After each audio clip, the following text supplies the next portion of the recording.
నాకు బాల నొప్పులు భారమాయనే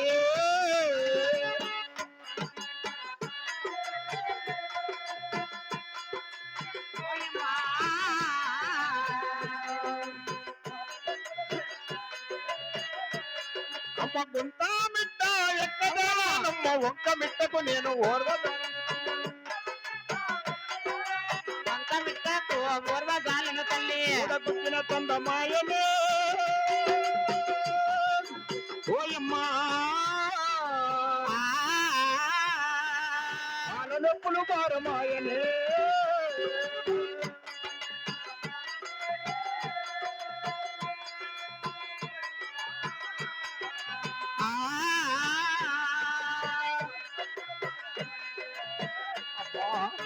ఏమ్మా ఏమి బాల నొప్పులు చాలా ఉన్నాయి తల్లి అవలే తొందరగట్ల కాలుకు చేయమ్మా సాలిచ్చమ్మ సాలుగిన సాలిచ్చు ఎక్కడలే నొప్పులు ఎమ్మకు ఒకదానికి వచ్చినాయి ఏమక్క ఇంతమంది ఉన్నారు ఎవరు బిడ్డలుగా నిండే వాళ్ళు లేరా అక్క ఒకరు నోరు తెరిస్తే చెప్పండి అక్క ఏమమ్మా సరిపోతుందా అంత దూరం నుంచి పిలుచుకొని వచ్చింది కదక్క పొర తీసుకొని కొడితే పిల్ల నా బట్టలారా అంత దూరం నుంచి పిలుచుకొని వచ్చిందిరా అమ్మ సాప్ మీద కూర్చో